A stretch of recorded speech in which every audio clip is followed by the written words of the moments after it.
जय हिंद। इस सीरीज को आगे बढ़ाते हुए आज की वीडियो में हम लोग फ्रेंच रेवोल्यूशन, फ्रांस की जो क्रांति है उसके बारे में पढ़ेंगे। और यह क्रांति बहुत ही इंपॉर्टेंट है, बहुत ही मज़ा आएगा आपको। ना सिर्फ ये फ्रांस के लिए अच्छा साबित हुआ, पूरे यूरोप, पूरे वर्ल्ड के लिए एक अच्छा मैसेज देता है ये क्रांति।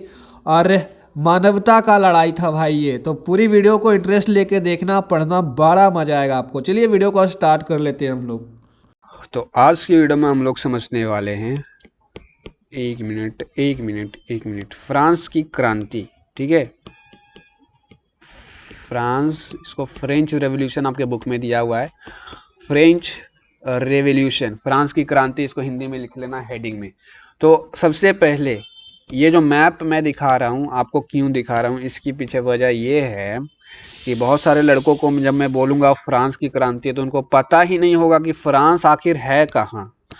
उनको ये भी नहीं पता, वो पढ़ रहे हैं फ्रांस की क्रांति, तो ऐसे में दिक्कत हो जाएगा ना। अभी मैं बोलूँगा फ्रांस कहाँ है, बहुत सारे लड़कों जिनको नहीं पता है वो बोलेंगे यहाँ पे है, यहाँ पर है, यहाँ पर है, यहाँ पर है, यहाँ पर है, यहाँ पर है, यहाँ पे। फ्रांस उनको पता ही नहीं एग्जैक्ट लोकेशन कहाँ पर है। तो किसी भी चीज़ को अगर आप पढ़ रहे हो, जीएस का जो भी सब्जेक्ट हो जाता है, खास करके ज्योग्राफी में मैप जरूरी है, हिस्ट्री में भी मैप जरूरी है। तो ये सभी जिसमें भी, जैसे पॉलिटी में थोड़ा बहुत मैप का पड़ता है ज़रूरत, लेकिन ज्योग्राफी एंड हिस्ट्री में मैप जरूरी है। तो मैप आपको पता होना चाहिए, जिस भी टॉपिक को हम लोग पढ़ रहे हैं उसका लोकेशन, एग्जैक्ट लोकेशन कहाँ पर है। फिलहाल जिनको नहीं पता है कोई बात नहीं, यहाँ पर देखो फ्रांस का लोकेशन मैं दिखाता हूँ आप लोगों को कहाँ पर है। बहुत सारे लोगों को पता होगा फ्रांस जो है यूरोप कंटिनेंट में पड़ता है। जैसे इंडिया आपका कौन सा कंटिनेंट में है, एशिया में है, वैसे ही फ्रांस यूरोप कंटिनेंट में है। और इतना तो आइडिया होगा ना, यूरोप ये वाला यूराल पर्वत के इधर वाला सारा यूरोप है। अगर ये दोनों को मिला देंगे तो यूरोसिया हो जाएगा, यूरेशिया। तो हम लोग यूरोप को देखते हैं, सिर्फ यूरेशिया नहीं पढ़ना है, मैप क्लास नहीं चल रहा है यहाँ पे। तो यहाँ पर ये रहा, देखिए फ्रांस की क्रांति जो हुई थी फ्रांस में हुई थी। फ्रांस ठीक इंग्लैंड के नीचे है। अब इंग्लैंड भी बहुत सारे को नहीं पता होगा, तो ये रहा इंग्लैंड भाई। इंग्लैंड के ठीक नीचे क्या है, ये रहा फ्रांस। तो फ्रांस की क्रांति फ्रांस में स्टार्ट हुई थी। ठीक है, फ्रांस में स्टार्ट होने के कारण क्या था और क्यों हुई थी ये तो आप ही जानते हैं। आप नहीं जानते हैं तो वीडियो को पूरा देखना। ठीक है, फ्रेंच रेवोल्यूशन हम लोग समझेंगे, क्यों हुआ था, कैसे हुआ था और क्या कारणें थी। ऐसा रिवॉल्यूशन, क्रांति आने का कुछ तो वजह होगा। कोई लोग ऐसे ही क्रांति तो नहीं करेंगे यार, कोई तो रिवॉल्यूशन करने का कोई तो वजह होगा। सारी चीजें समझेंगे। चलिए हम लोग समझते हैं, अपने मेन टैब पे आते हैं। आपने लोकेशन तो देख लिया ना कि फ्रांस कहाँ पर है, इंग्लैंड के ठीक नीचे है। तो चलिए हम लोग देखते हैं आगे। आगे हम लोग समझते हैं फ्रेंच रिवॉल्यूशन क्यों हुआ था, कैसे हुआ था। ओके, चीजों को ध्यान से पढ़ना है, समझना है। तो टॉपिक हेडिंग डालेंगे, French revolution, French revolution, France. अब हिंदी में अपने आप लिख लो यार, हिंदी में थोड़ा सा मेरा हैंड राइटिंग खराब बैठता है। ठीक है, तो फ्रांस की क्रांति हिंदी वाले लिखेंगे, हेडिंग में डालेंगे। सबसे पहले समझते हैं लोकेशन। आपने देख लिया लोकेशन कहाँ पर है फ्रांस का, ठीक इंग्लैंड के नीचे पे है, यूरोप में पड़ता है। तो इस फ्रांस की क्रांति जो है, फ्रेंच रेवोल्यूशन जो है, स्टार्ट क्यों हुआ, क्या मतलब वजह क्या है इसके स्टार्ट होने की, क्रांति लोगों ने क्यों करा। क्रांति का मतलब तो हिंदी में समझते हो ना, इंग्लिश में समझते हो ना रेवोल्यूशन का मतलब। पिछली वीडियो में मैंने सभी वीडियो में लगभग बता ही दिया, तो वहां पे जाके देख लेना। अभी क्रांति का वर्ड मीनिंग नहीं समझाऊंगा। ठीक है, तो ये क्रांति स्टार्ट होने की क्या वजह थी भाई। तो क्रांति स्टार्ट होने की मेन वजह ये थी, इसका जो पड़ोसी पड़ोसी कंट्री है, पड़ोसी कंटिनेंट है अमेरिका। पिछली वीडियो में मैंने अमेरिका के बारे में काफी बढ़िया से समझाया है। अमेरिकन रिवॉल्यूशन पढ़ाया था ना, लास्ट वीडियो देखो जाके प्लेलिस्ट में, इसी पे मिलेगा आपको अमेरिकन रिवॉल्यूशन। तो अमेरिकन में रिवॉल्यूशन आया था, अमेरिका में आज़ादी आया था, अमेरिका वालों ने इंग्लैंड को मार मार के भगाया था। अमेरिका वर्सेस इंग्लैंड का सीन चला था, बोट्सन टी पार्टी हुआ था, अमेरिका कैसे इंडिपेंडेंस हुआ था, सारा इसमें पढ़ाया था लास्ट वीडियो में। तो ये अमेरिकन रेवोल्यूशन से रिलेटेड थोड़ा सा टॉपिक है, ये वाला जो फ्रेंच रेवोल्यूशन है। कैसे ये जो फ्रेंच रेवोल्यूशन है, आज का टॉपिक फ्रांस की क्रांति स्टार्ट होने की वजह है, देखा हिस्ट्री कॉपी करना, दूसरे को कॉपी करना। जैसे अमेरिका को इन्होंने कॉपी किसका करा था, इन्होंने देखा हिस्ट्री करा था यूएसए का। फ्रेंच वालों ने, फ्रांस वालों ने देखा अमेरिका में रिवॉल्यूशन आया, अमेरिका ने कैसे बुरी चीज़ों के खिलाफ लड़ा और उसको भगाया, कैसे जीत हासिल की, कैसे अमेरिका इतना डेवलप किया, सारी चीज़ें फ्रांस वाले टुकुर टुकुर देख रहे थे। टुकुर टुकुर देखते देखते इनको मन में भी आया, भैया ये सब कर सकते हैं, इनका देश इतना आगे जा सकता है, बुराई के खिलाफ लड़ के बुरा लोग को भगा सकते हैं, तो हम काहे नहीं। तो फ्रांस वाले भी लोग जितने भी थे, फ्रांस वाले लोग भी कहे कि हम भी करेंगे, मेरा भी देश आगे बढ़ेगा, मेरा भी देश जो ये मेरा देश में जो गलत चीजें हैं उसको भी हम लोग भगाएंगे। तो फ्रांस वाले देश की किए किसका, अमेरिका का। प्रेरणा किससे मिली, यूएसए से प्रेरणा मिली, इंस्पिरेशन मिली। तो क्वेश्चन बनता है एग्जाम में कि आपको बताइए ये स्टार्ट होने की प्रेरणा, इंस्पिरेशन कहाँ से मिली फ्रेंच वालों को, फ्रांस वालों को। तो यूएसए से मिली, देख रहे थे धीरे धीरे टुकुर टुकुर देख रहे थे अमेरिका वालों के ऐसे ऐसे हो रहा है, चलो हम भी करते हैं। तो यहाँ से स्टार्ट होता है आपका फ्रेंच रेवोल्यूशन। प्रेरणा वाला याद रखना किससे मिला, इंस्पिरेशन अमेरिका से मिला, अमेरिका की क्रांति से। अभी वजह हम लोग जान लिए क्यों स्टार्ट हुआ, अभी समझते हैं इसके कारण क्या था स्टार्ट होने का। कारण क्या था, कारण आपको दो चार में बताऊंगा, वीवीआई कारण है। वैसे वनडे एग्जाम में जो जितने भी वनडे एग्जाम है, ऑब्जेक्टिव एग्जाम जो कंप्यूटर पे आप देते हैं, एसएससी, बैंकिंग, रेलवे, वहाँ पे ये सभी 4-5 कारण आपको नहीं पूछेंगे। लेकिन हाँ, ये जो वीडियो 10th क्लास के बच्चे देख रहे हैं, 9th क्लास, जिसके भी सिलेबस में वर्ल्ड हिस्ट्री है और रिटन एग्जाम होता है, आपको पूछा जाता है कारण बताइए क्यों हुआ था, तो उनके लिए ये कारण इंपॉर्टेंट है। ठीक है, वैसे ये कारण आपको भी जानना जरूरी है जो कॉम्पिटेटिव एग्जाम की तैयारी कर रहे हैं। कारण जब हम जानेंगे तभी तो टॉपिक को समझेंगे, तभी तो कॉन्सेप्ट क्लियर होगा, ऐसे कॉन्सेप्ट क्लियर नहीं होगा। तो समझो कारण क्या था, ये क्रांति क्यों आया था, कारण क्या था। तो सबसे पहला कारण, वहां का जो राजा था ना यार, ये जो राजा था, फ्रांस का राजा जो था, बहुत ही, देख रहे हो फिगर बनाया है तो समझ जाओ, बहुत यार निर्दयी था, निरंकुश था, ह्यूमैनिटी नाम की इसके अंदर कोई चीज़ नहीं थी, ह्यूमैनिटी का दमन किया करता था और आम लोगों पर बहुत ज़्यादा अत्याचार किया करता था, आम लोगों की तकलीफ़ों, दर्द वगैरह को नहीं सहता था, पत्थर दिल था एक तरह से पूरा। तो पहला कारण यही है इस रेवोल्यूशन, इस क्रांति को स्टार्ट होने का। अभी राजा, जो हम लोग राजा चुनते हैं, जैसे कि नरेंद्र मोदी को चुनते हैं, नरेंद्र मोदी रोजगार नहीं दे रहे, तो आप देखते होंगे डिजिटल स्ट्राइक होता है, यूट्यूब पे सारे लोग प्रोटेस्ट करते हैं, मोदी के खिलाफ इधर उधर बोलते हैं कि नहीं। तो हम लोग राजा इसलिए चुनते हैं कि हमारी प्रॉब्लम का, समस्या का समाधान करे। अभी ये जो राजा था ये बिल्कुल ही उसका उलट था, समाधान तो छोड़ो, ऊपर से उल्टा सीधा चीज करता था, बिना कसूर के हत्या, जान, बिना कसूर के जेल, ऊपर से रूल रेगुलेशन ऐसा लगा देगा, ऊपर से लोगों की बातें नहीं सुनेगा, आम जनता का पूरा दमन किया, पूरा एक्सप्लॉयटेशन करता था। पहला कारण तो सबसे ज्यादा यही था। दूसरा कारण इसका ये था कि राजा के पास ना बहुत पैसे थे भाई, बहुत पैसे थे इसके पास, मतलब राजा था और पैसे की कोई कमी नहीं थी। फ्रांस वालों के पास अभी भी बहुत ज़्यादा पैसा है। तो पैसा क्या था, बहुत ही, ये पैसा को मतलब था तो बहुत ही मिसयूज किया करता था। मिसयूज मतलब समझ ही रहे हो क्या करता था। तो मिसयूज का मतलब पैसों का सही यूज नहीं करना, मिसयूज। अभी पैसे का सही यूज नहीं कैसे करेगा ये राजा जो है, पैसे का सही यूज मतलब गलत जगहों पे, गलत तरीकों से ये यूज़ करता था पैसों को, पूरा अय्याश था एकदम से, लिख सकते हो पॉइंट में। तो दूसरा कारण ये भी था कि देखा हमारा राजा अच्छा होना चाहिए, तो राजा अच्छा ना हो के पूरा अय्याश है, पूरा एकदम पैसा उड़ा रहा है, ये सारी चीज़ें, तो जनता लोग जो थे, आम जनता जो लोग थे, वो सभी ये सब अच्छा नहीं लगा। तो दूसरा रीज़न ये भी था। थर्ड रीज़न समझेंगे, थर्ड रीज़न यहाँ पर ये था, ये फ्रांस वाले जो लोग थे ना, फ्रांस का जो राजा था वो इंग्लैंड से, इसको ऐसे लिख सकते हो, फ्रांस वर्सेस इंग्लैंड, मतलब ये लड़ता रहता था यार हमेशा। आम तौर पे जैसे हम लोग डेली गरीब घर में दाल भात खाते हैं डेली, तो इनका डेली का यही था, इंग्लैंड वर्सेस फ्रांस करते रहते थे। अब इससे क्या आप बोलेंगे कि इससे आम जनता को क्या लेना देना, इंग्लैंड वर्सेस फ्रांस, दो देशों के बीच लड़ाई हो रही है, तो इससे आम जनता को क्या लेना देना। लेना देना है भाई, लेना देना है, इधर समझो।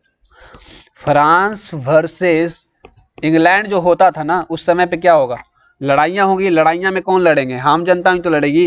राजा तो बैठा रहता है सिंहासन पे, लड़ते कौन है, आम जनता ना। इधर का राजा अपन बैठल हैं, और जो सेना में जाता है आम जनता ही से जाता है, कहीं एलियन थोड़ी जाता है सेना में, आम जनता के लोग ही होते हैं।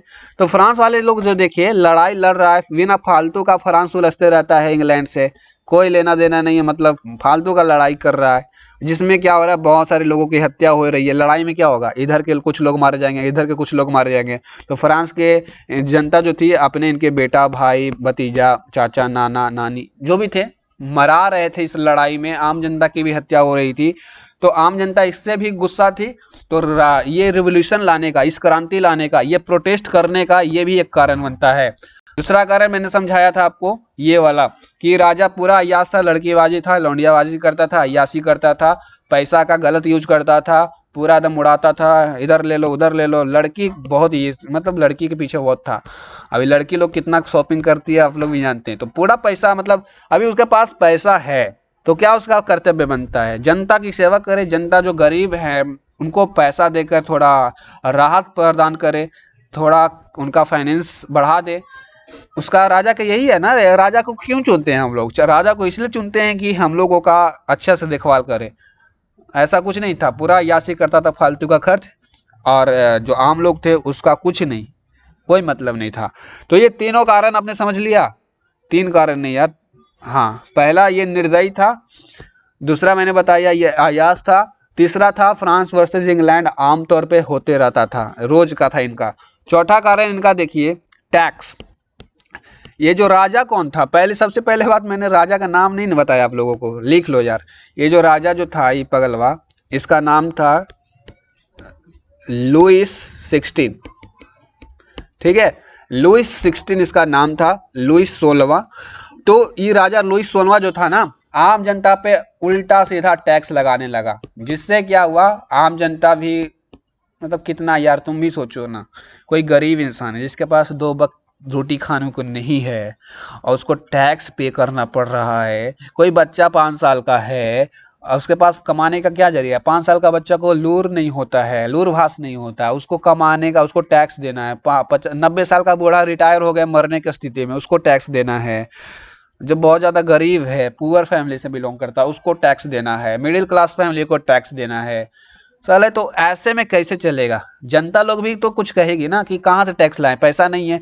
जनता लोग भी 1 दिन 2 दिन 3 दिन 4 दिन 5 दिन टैक्स दे देगी, लेकिन 6वां दिन उसके पास पैसा ही नहीं रहेगा भाई, पैसा ही नहीं रहेगा। तो पैसा नहीं रहेगा तो टैक्स कहाँ से देंगे, हाँ, किडनी बेच करके देंगे का। तो यही सब कारण था, ये एक टैक्स वाला भी एक बहुत बड़ा कारण था कि ये प्रोटेस्ट हुआ, ये क्रांति करना पड़ा। लोग मजबूर थे, आम जनता, और आम जनता मजबूरी में ये सब करी। इनसे राजा से कोई दुश्मनी नहीं थी, लेकिन राजा ही बकलोल था, तो ये प्रोटेस्ट करना पड़ा। एक और भी कारण है जो कि बहुत इंपॉर्टेंट है, और ये कहानी है बकलोलिया की। बकलोलिया कहने का मतलब समझ लीजिए फीमेल का बात कर रहा हूँ। तो राजा की एक पत्नी थी यार, राजा की पत्नी थी, एक घटना हुआ था, सुनो। राजा की एक पत्नी थी, लिख लेना, पत्नी का नाम यहाँ पर नहीं दिया गया बुक में, और ना ही आपको याद भी करना है, एग्जाम में नहीं आता उतना डिटेल से, ठीक है। तो यहाँ पर एक राजा की पत्नी थी, क्या की, सज धज के पूरा दम मेकअप वेकअप लगा के, लिपस्टिक पोत के निकलती है बाहर रथ पे, रोड का सैर करती है, देखने निकलती है बाहर में क्या चल रहा है, कैसे चल रहा है, मतलब ऐसी वादियों का आनंद लेने के लिए राजमहल से बाहर निकलती है अपनी एक सहेली के साथ। रानी है, ठीक है, ये उसकी छोटी सहेली है। तो सहेली के साथ ये बाहर निकलती है, तो निकलती है ना, तो ये रोड पे इनका रथ है, मान लीजिए ये इनका रथ है। तो ये रोड पे निकलती है, जैसे जैसे आगे बढ़ता है, इनको कुछ लोग यहाँ पे दिखते हैं, रोड के दोनों साइड कुछ लोग दिखते हैं। और ये जो कुछ लोग थे ना, चिल्ला रहे थे, अपनी हक मांग रहे थे, और इन्होंने क्या देखा कि रानी आ रही है। तो इनका जो था उम्मीद, कुछ उम्मीद की किरण इनको मिली। क्योंकि उम्मीद की किरण इसलिए इनको मिली भाई, क्योंकि राजा तो जान ही रहे बहुत निर्दयी था, अय्याश था, पैसा उसा कुछ नहीं देता था, जनता का देखभाल बिल्कुल नहीं, और ऊपर से उल्टा सीधा कानून। तो इनको तो जनता से कोई उम्मीद नहीं था। फिर रानी इनको देखी, इनको तो राजा से कोई उम्मीद नहीं था। तो फिर इनको रानी दिखी, तो बोला राजा खराब है, कम से कम रानी तो ठीक होगी। तो रानी को देखते ही इन्होंने क्या करा, रोटी रोटी रोटी, क्योंकि बहुत दिन से भूखे थे ये, तो इन्होंने रोटी दो प्लीज़ प्लीज़ रानी रोटी चाहिए रोटी चाहिए रोटी चाहिए, चिल्लाने लगे। तो रानी ने क्या करा, अब देखो क्लाइमेक्स यहीं पर है। रानी जो थी बोली ये लोग क्या कह रहे हैं, तो सहेलियाँ उसकी बोली ना कि ये लोग रोटी मांग रहे हैं। तो जो रानी बोली क्या कि रोटी मांग रहे हैं, दिमाग इनको पास नहीं है, घर में ब्रेड होगा ना, ब्रेड जाके खा लो। अब ये बकलोलिया को कौन समझाए बकलोलिया को, खाने को 2 वक्त की रोटी नहीं है, अब ब्रेड खाने बोल रही है। इसने क्या स्टेटमेंट दिया, आप लोगों के पास अगर रोटी नहीं है तो चिल्लाइए नहीं, घर में ब्रेड तो होगा, जाके ब्रेड खाइए। सोचो यार कितना महाबकलोल है, और इसको रानी के पद मिला है। अब ऐसा रानी रहेगा तो देश कैसा होगा, देश तो माथा ठोकेगा ना, जनता लोग माथा ठोकने लगी। यार कैसा, जैसा राजा था, राजा तो निर्दयी है ये है, और ऊपर से रानी इसकी जो है बकलोल है। अब हम लोग का देखभाल कौन करेगा, नहीं करेगा कोई। तो प्रोटेस्ट करने का ये भी एक कारण था, बहुत ही इंपॉर्टेंट कारण था। एक कारण ये भी था ना, उस समय का जो पार्लियामेंट था, वहाँ का जो सांसद था, सांसद भी राजा से मिला हुआ था। सांसद क्यों बनाया जाता है, राजा देखिए राजा से मिला हुआ था, कैसे मैं बोल रहा हूँ, लोग आम जनता जो थी सांसद में जाते थे अपना दुखड़ा लेकर के, दुख दर्द सुनाने की, ऐसे कर रहे हैं राजा हम लोग के साथ बहुत अत्याचार कर रहे हैं, बहुत गलत कर रहे हैं। तो पार्लियामेंट वालों का क्या कर्तव्य बनता है, पार्लियामेंट में जो मिनिस्टर लोग बैठे रहते हैं उनका कर्तव्य बनता है कि हाँ ठीक करे प्रॉब्लम को। तो पार्लियामेंट भी कहता था ठीक हो तो कर रहे हैं राजा, कहाँ कुछ गलत कर रहे हैं। तो फिर आम जनता लोग फिर से गुस्सा गए यार, बोले ये भी मिल्लल है, किससे मिला हुआ है, ये राजा से मिला हुआ है, ये राजा का ही बात बोल रहा है, जो राजा बोलेगा यही वो करेगा। तो यहाँ से भी उम्मीद खत्म। तो प्रोटेस्ट करने का ये भी कारण था। और कोई कारण, एक कारण ये भी है टैक्स वाला मैंने थोड़ी देर पहले बताया, उल्टा सीधा टैक्स, एक ये भी था। टैक्स इसने तो लगाया था, ये कारण था ही, लेकिन टैक्स कुछ लोगों को फ्री कर दिया था। जो मिनिस्टर लोग थे ना, इनका पादरी बोलते हैं, पादरी लोग से टैक्स नहीं लेता था। और एक इनके जो सामंत थे, जमींदार लोग जो थे, सामंत इसको इंग्लिश में फीडवल बोलते हैं, जिनके पास बहुत ज़्यादा ज़मीनी होती है, 100 10 200 लाख बीघा, तो इन लोगों से टैक्स नहीं लिया करते थे। तो आम जनता बोले ये सब टैक्स खाली गरीबे ला बनना है का, ये सब टैक्स नहीं देंगे, जिनके पास पैसा है उनसे टैक्स नहीं लेंगे, और जरा पास पैसा नहीं है उससे टैक्स लेंगे। सोचो तो क्या होगा भैया, प्रोटेस्टे ना होगा। तो रेवोल्यूशन ऐसे करते करते स्टार्ट हुआ, और रेवोल्यूशन 1779 में स्टार्ट हुआ, मैंने बताया 14 जुलाई 1779, ये तो है ना, ये उसी समय का सारा मैं बात कर रहा हूँ। फ्रांस का लोकेशन में मैंने शुरू में दिखा दिया था, बस उसी को याद रखना है, बाकी इंडिया कहाँ पर है ये सब नहीं। जब मैं फ्रांस का पढ़ा रहा हूँ तो फ्रांस का मैप ही सब आपके दिमाग में होना चाहिए, उल्टा सीधा मैप आपके दिमाग में नहीं होना चाहिए। तो इस तरह से फ्रांस की क्रांति आगे बढ़ती है। फिर एक कारण ये भी था यार, एक कारण ये भी कह सकते हैं, फ्रांस की जनता को जो प्रोटेस्ट कर रही थी, अपने हक के लिए लड़ रही थी, राजा के खिलाफ आवाज उठा रही थी, राजा ने गुस्सा में क्या करा, सबको जेल में डाल दिया, जेल में कैद कर दिया। बोला कि तुम राजा के खिलाफ ऐसे कैसे बोल सकता है, राजा है, कोई वैल्यू नहीं है मेरा। तो राजा मतलब गुस्सा में कर दिया सबको जेल। तो ये भी एक कारण था, लोग और गुस्सा आ गए, प्रोटेस्ट कर रहे थे उसको जेल में डाल दिया, और लोग एकजुट हो गए। मतलब पहले लोग कम थे, लेकिन लोग देखे कि ऐसे मेरे मतलब का जेल में डाल रहे हैं, तो और भीड़ बढ़ गया, और आम जनता लोग एक साथ आए, प्रोटेस्ट को बहुत बड़ा बनाए, और प्रोटेस्ट को बड़ा बनाएंगे तो रिजल्ट आखिरकार निकलेगा, तो रिजल्ट आखिरकार निकल जाता है। तो ये भी एक कारण कह सकते हैं कि जो प्रोटेस्ट कर रहे थे उनको जेल में डाल दिया गया था। तो ये सारी कारणें थी प्रोटेस्ट होने का, रिवॉल्यूशन होने का। कारण आप लोग को ध्यान में रखना है, बस इतना ही कारण था। आगे समझते आगे क्या होता है। फिर आगे चल के ये जो यहाँ का सोसाइटी है, सोसाइटी मतलब समाज, फ्रांस का जो सोसाइटी है 3 भागों में बट जाता है। 3 भागों में कौन कौन भाग सा है, एक है पादरी, दूसरा है कुलीन, एंड तीसरा है नॉर्मल पीपल, जिसको जन साधारण बोलते हैं। जन साधारण नाम ही से पता चल रहा है साधारण है। तो देखो पादरी जो है ना, पादरी को इंग्लिश में प्रीस्ट बोलते हैं। प्रीस्ट कौन होते हैं? जो धार्मिक चीजें करते हैं, धर्म से रिलेटेड होते हैं, उनको प्रीस्ट कहते हैं। ठीक है, पादरी इनको बोलते हैं। एक कुलीन वर्ग था, सोसाइटी 3 भागों में बटी थी, पादरी, कुलीन एंड जनसाधारण। इंग्लिश में प्रीस्ट, और कुलीन वर्ग को जैनिटरी बोलते हैं। ठीक है, इंग्लिश में। तो कुलीन वर्ग जो होता था, उच्च जाति के लोग को कुलीन कहा जाता था। मतलब ये अपने आप को श्रेष्ठ समझते थे और सबको नीचा समझते थे। सबसे ऊंचा जात जो वाले जो होते थे उसको कुलीन वर्ग कहा जाता था। और तीसरा जो था जनसाधारण, नाम में ही लगा रहा है कि जनसाधारण मतलब आम लोग, आम जनता, जिसको मासेस बोलते हैं इंग्लिश में। तो ये सारी सोसाइटी इनके 3 भागों में बटी हुई थी, जिससे लोग मतलब अभी ऊंच नीच का जो भाव है ना, डिस्क्रिमिनेशन वगैरह तो होगा ही, कोई ऊंचा जाति का है, कोई नीचा जाति का है, ये सारी चीजें होती थी आम जनता के बीच, कुलीन के बीच, ये सारी चीजें डिस्क्रिमिनेशन वगैरह का सीन था।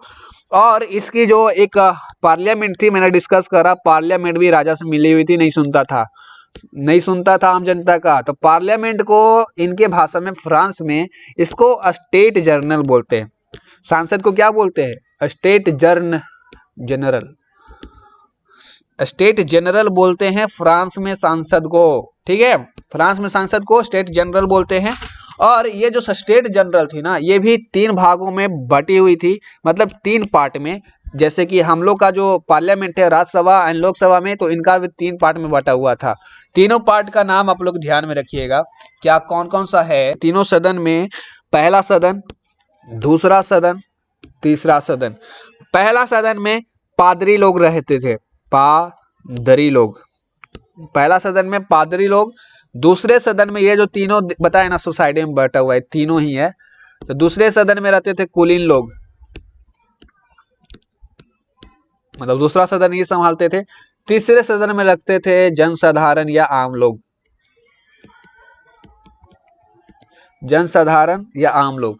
तो ये इनका जो पार्लियामेंट था, सांसद था, इनका नाम क्या है? स्टेट जनरल था। और ये 3 भागों में बटी हुई थी। पहले तो यहाँ पर ये समझिए, ये जो पादरी थे, सख्या पादरी, ये दोनों मिले हुए थे। और ये जो जनता वाला जो सदन था, जनता का जो मतलब सुनता था, ये अकेले में थे। तो ये दोनों समझिए 3 सदन में बटा हुआ था, तीनों सदन में ये दोनों एक साथ थे, और ये बेचारा अकेले था, जनता लोग। तो क्या हुआ, इनकी संख्या भी कई बार पूछ देता है एग्जाम में कि पहले सदन में कितने सदस्य थे, दूसरे सदन में कितने सदस्य थे, तीसरे सदन में कितने सदस्य थे। तो पहले सदन में टोटल 308 लोग थे, 8 लोग पहले सदन को चला रहे थे। दूसरे सदन जो कुलीन वर्ग का है, उसमें टोटल 285 लोग थे, 285। एंड तीसरे सदन में 621 लोग थे। जनता लोग की संख्या ज्यादा थी, 621। अभी जनता लोग को तो अकेले में ना आगे है, देखिए 621 आपको लग रहा होगा सबसे ज्यादा जनता, जनसाधारण सदन में लोग हैं, लेकिन ऐसा नहीं है। आप इन जो दोनों को जोड़े, 300 प्लस 285, 308 प्लस 285 कितना हो जाएगा? 500 3 मतलब यहाँ पर 600 के आसपास हो जाएगा। तो लगभग बोल सकते इक्वल ही हो जाएगा कि नहीं?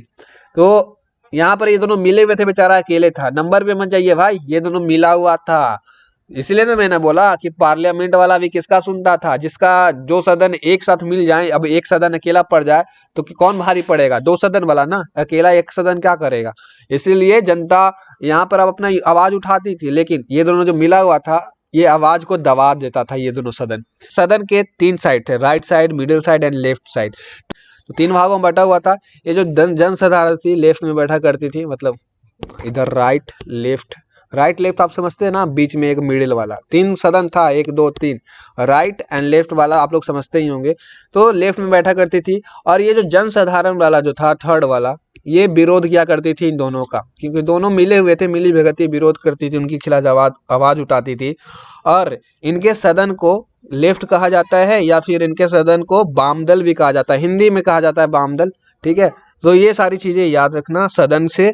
और सोसाइटी 3 भाग में बटा हुआ था, इनका सदन में भी 3 भागों में बटा हुआ था। सदन में कितने लोग थे? पहले सदन में 308 लोग, दूसरे सदन में 285 लोग, तीसरे सदन में 621 लोग। क्वेश्चन बन जाता है कभी कभी एग्जाम में, अगर क्वेश्चन टफ बनाना हो एग्जामिनर को तो ये सारे क्वेश्चन पूछ लेता है, सदन में कितने सदस्य थे। तो इतनी सभी चीजें याद रखना है। सदन जो है 3 भागों में बटा गया था, तीनों का नाम जबान पे होना चाहिए। ठीक है, अभी आगे समझते हैं आगे क्या हुआ। सदन जो था, अभी सदन में देखियो, आपने वीडियो को शुरुआत में मैंने बताया था टैक्स, राजा ने एक ऐसा टैक्स लगाया था। कौन राजा? लुइस 16 ने। जब मैंने वीडियो की शुरुआत में आपको टैक्स के बारे में देखिए जिक्र किया था, जब मैं कारण बता रहा था रीजन, तो उसमें बताया था ये क्रांति का आने का ये भी टैक्स वाला है भी एक कारण है। उसी टैक्स के कारण को, वही कारण जिसको हम लोग थोड़ा सा इलोबोरेट करके थोड़ा सा अच्छे से समझेंगे भैया। तो यहाँ पर समझते हैं कि ये टैक्स जो था ना, पार्लियामेंट से राजा की मदद से ये मतलब पारित कर दिया जाता है, टैक्स लगा दिया जाता है आम लोगों पे, आम जनता पे। आम जनता पे ये टैक्स लगाने के कारण आम जनता गुस्साती है और इसके खिलाफ क्या करती है, आवाज उठाती है कि ये टैक्स सिर्फ आम लोगों पे ही क्यों, सब पे लगाओ, टैक्स लगाना है तो लगाओ। तो ये जो तीसरा सदन था, इसका तीसरा सदन ये वाला, ये लोग इस पे आवाज उठाती है, बोलती है ये टैक्स हम लोग पे नहीं करेंगे, ये टैक्स सिर्फ आम लोगों पर ही क्यों। तो ये जो राजा होता है लुइस, लुइस नाम था ना, लुइस 16, लुइस 16 बोलता है ऐसा नहीं होगा, टैक्स रहेगा, तुम लोग ज्यादा बोलोगे तो फिर दिक्कत हो जाएगा। तो फिर लुइस 16, ये लोग रुकते नहीं है, आम जनता जो है वो लोग प्रोटेस्ट करना स्टार्ट रख देते हैं, मतलब अपना आवाजें उठाते रहते हैं। तो फिर ये जो लुइस 16 है गुस्सा आ जाता है। गुस्सा में ये क्या करता है, बोलता है अब पार्लियामेंट का पहले 3 सदन था, 1 2 3, अब ये प्रोटेस्ट होने के बाद राजा लुइस क्या करता है, बोलता है ये तीसरा सदन खत्म, अब द्वितीय सदन रहेगा, पादरी एंड कोलिन, जनता का सदन ही नहीं रहेगा। तो ये इससे फिर जनता और गर्माते हैं यार, जनता का जो सदन था जहां पे जनता अपना आवाज उठाती थी संसद में, उसको भी तहस नहस खत्म कर देता है। तो ये भी एक कारण, बहुत बड़ा कारण है, जिससे क्या होता है ना कि आगे चल के ये जो जनता लोग है, जनता का सदन अभी तो चल गया है, जनता का पार्लियामेंट में अभी कोई जगह नहीं है, तो जनता आगे कल चल के एक घटना होता है, टेनिस कोर्ट ओथ। ये पढ़ा होगा आपने कहीं पे, काफी फेमस वर्ड है, काफी फेमस लाइन है, टेनिस कोर्ट ओथ। ये क्या, टेनिस कोर्ट ओथ का क्या मतलब है? तो वो जैसे कि मैंने बताया, जनता को, जनता सदन जो था उसको हटा देता है, अब दो ये सदन बच गया पार्लियामेंट में।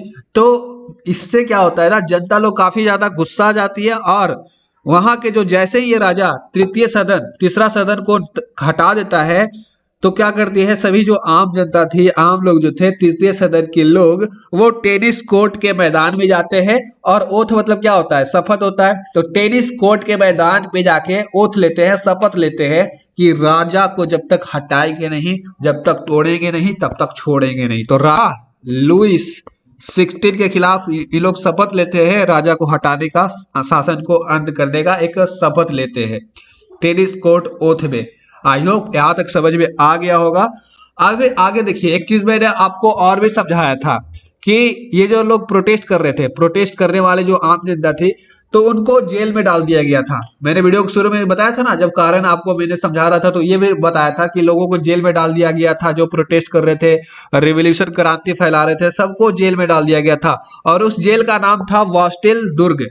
बॉस्टिल दुर्ग उस जेल का नाम था। बॉस्टिल के जेल में, बॉस्टिल के जेल में सभी आम जनता को राजा ने बंद कर दिया था। तो अब जो आम जनता थी, इस जेल को तोड़ फोड़ के, तहस नहस कर करके बॉस्टिल दुर्ग का ये लोग पतन करते हैं। तोड़ फोड़ के लोग अपने स्वतंत्र होते हैं, और जितने भी लोग को कैद किया गया था सभी को स्वतंत्र कर देते हैं।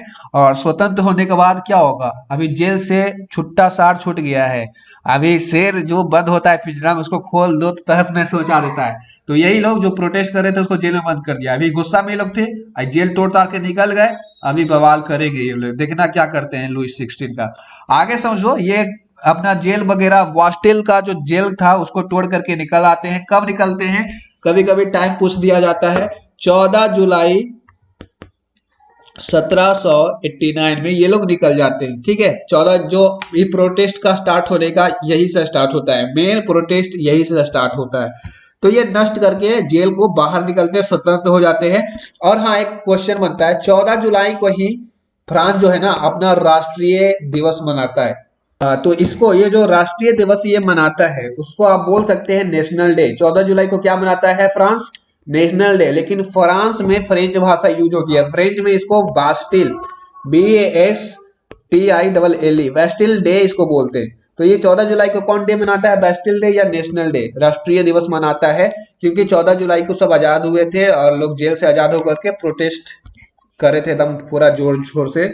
उसके बाद क्या होता है, एक और भी घटना उसी समय की घटना है, ठीक समय देखो 5 अक्टूबर, अभी जुलाई जून के देखिए जुलाई था ना यहाँ पे, 14 जुलाई 1789 के बाद 5 अक्टूबर आता है। 5 अक्टूबर 1789 में एक और घटना होती है जिसमें महिलाएं भाग लेती है। इस प्रोटेस्ट में महिलाएं प्रोटेस्ट करती है। अभी जितना भी प्रोटेस्ट हो रहा था सारा वहां पे मेल लोग कर रहे थे, लेकिन अभी महिलाएं भी कूद चुकी है मैदान में। महिलाएं क्या करती है, लगभग 10,000 नहीं, लगभग टोटल इतना ही होगा यार, 10,001 10,002 भी हो सकता है, लेकिन अप्रोक्स में लगभग 10,000 महिलाएं क्या करती है, पेरिस में, पेरिस बोलते हैं, पेरिस में क्या करती है ना, पेरिस में ये लोग कूच कर देती है, धावा बोल देती है, हमला, मतलब प्रोटेस्ट ये लोग भी स्टार्ट कर देती है। प्रोटेस्ट क्यों कर रही है, महिला लोग भी परेशान थे ना यार। ऐसा तो नहीं है कि ये जो राजा से सिर्फ मेल लोग जो इंसान है आदमी है वही परेशान है, महिला भी तो परेशान होगी। तो 1000 महिलाएं कुछ कर देती है। पेरिस का एक महल था बादसराय, बादसराय महल की ओर ये लोग कूच कर देती है, ठीक है, वासराय।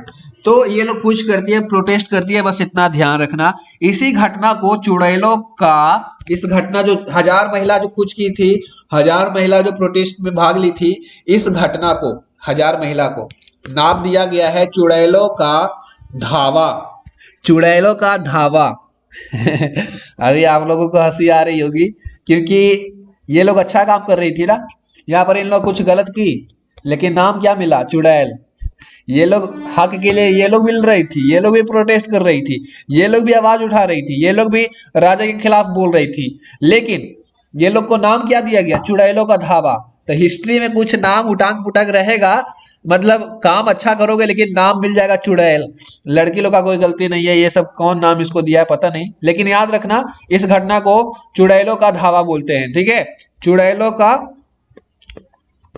धावा, चुड़ैलों का ढाबा इस घटना को बोलते हैं, जिसमें 10,000 महिलाएं भाग ली थी, क्रांति की थी। आगे समझते हैं, ये सारी चीजें समझ गए, अभी वीडियो थोड़ा खत्म होगा। इसमें क्या होता है ना, एक लास्ट टॉपिक है, बस लास्ट है बस। ये जो जितने भी क्रांतिकारी लोग थे, मतलब जितने लोग भी प्रोटेस्ट कर रहे थे, प्रोटेस्ट क्रांति कर रहे थे, क्रांतिकारी जो लोग थे, वो 2 पार्ट में बटा हुआ था। एक जो लड़ाई वगैरह खून खराबा में, मतलब एक था जैसे चंद्रशेखर आजाद जैसा, एक था महात्मा गांधी जैसा। कहने का मतलब था एक हिंसक समुदाय का था, एक अहिंसक समुदाय का था। इसमें इसका कहना था लड़ाई वगैरह खून खराबा नहीं होना चाहिए, सभी चीजें अच्छे से होना चाहिए, लड़ने की क्या जरूरत है, हम लोग ऐसे भी प्रोटेस्ट जीत जाएंगे। एक तरफ कहना था बिना लड़े ऐसे राजा नहीं मानने वाला, लात का भूत तो बातों से नहीं मानने वाला, इनका ये कहना था। इनका कहना था यार लड़ाई वगैरह मत करो, लोगों की जान जाती है, खून खराब होता है। इनका कहना था लड़ाई वगैरह करो तभी ठीक होगा, समझ गए। दोनों का नाम दिया गया है, दोनों का उन लोग फ्रांस की भाषा में नाम है जैकोबियन एंड जोरीदस्त, जैकोबियन एंड जोरीदस्त। एक जैकोबियन किस तरह के थे, जैकोबियन किस तरह के थे, जैकोबियन बहुत ही ज्यादा थे, लार्ज अमाउंट में थे, ये स्मॉल अमाउंट में थे, मतलब इनकी संख्या कम थी। जो लड़ाई वगैरह नहीं करने वाले थे जिनकी संख्या कम थी, और जो लड़ने वाले थे उनकी संख्या ज्यादा थी। और ये लोग हिंसक थे। हिंसक मतलब क्या होता है जानते हो ना, जो लड़ाई वगैरह करते हैं उसको हिंसक बोलते हैं, ठीक है, लड़ाई वगैरह खून खराबा में इंटरेस्ट रखते हैं। तो हिंसक और अहिंसक 2 तरह के प्रोटेस्ट करने वाले लोग थे, क्रांतिकारी लोग थे, और 2 तरह के थे, बस इतना ही याद रखना है। फ्रांस की क्रांति का नारा था, इनका एक मतलब देखिए नारा जैसे होता है ना, जय जय जवान जय किसान इनकलाब जिंदाबाद, तो फ्रांस जो क्रांति हो रहा था उसमें एक नारा, फेमस नारा है, वो नारा याद रखिएगा, समानता स्वतंत्रता एवं बंधुत्ता। समानता मतलब इक्वलिटी, इक्वलिटी हो गया, लिबर्टी हो गया, फर्टर्निटी हो गया, समानता स्वतंत्रता एवं बंधुता, ये इनका नारा था, जो कि याद रखिएगा कभी कभी एग्जाम में पूछ जाता है। इंग्लिश में इसको बोलेंगे इक्वालिटी, लिबर्टी फैटर्निटी, ठीक है, फैटर्निटी। तो इंग्लिश में इसको ऐसे बोलेंगे, हिंदी में क्या बोलेंगे इस नारा को? समानता, स्वतंत्रता एवं मधुरता। इसके बाद ऐसे करते करते प्रोटेस्ट धीरे धीरे धीरे धीरे अपने चरम सीमा पर आ गया था और अभी ये डाउनफॉल होने लगा धीरे धीरे, मतलब प्रोटेस्ट सब कुछ ठीक होने लगा। राजा वगैरह जो प्रॉब्लम फेस कर रहे थे प्रोटेस्ट से, प्रॉब्लम वगैरह सोल्व हो गया और ये आगे चल के ये प्रोटेस्ट जो था खत्म हो गया, ठीक है। ये प्रोटेस्ट आगे चल के खत्म हो जाता है और कैसे खत्म होता है? 1815 ईस्वी में खत्म होता है। 1815 ईस्वी में एक युद्ध होता है, उस युद्ध का आप लोग नाम याद रखिएगा। 18 जून 1815 में एक युद्ध होता है वाटरलू का मैदान पे। वाटरलू के मैदान पे एक युद्ध होता है और इस युद्ध के साथ यह फ्रांस की क्रांति भी खत्म हो जाती है, ठीक है, समाप्त हो जाती है। और ये वाटरलू का मैदान से एक क्वेश्चन बनता है। वाटरलू का मैदान, वाटरलू मैदान जानते हो क्या, कहां पर है?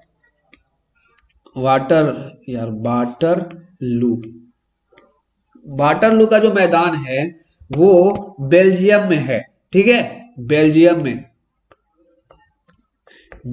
है। और इसका एक फेमस नाम है, वाटरलू के मैदान को यूरोप का अखाड़ा कहा जाता है। यूरोप का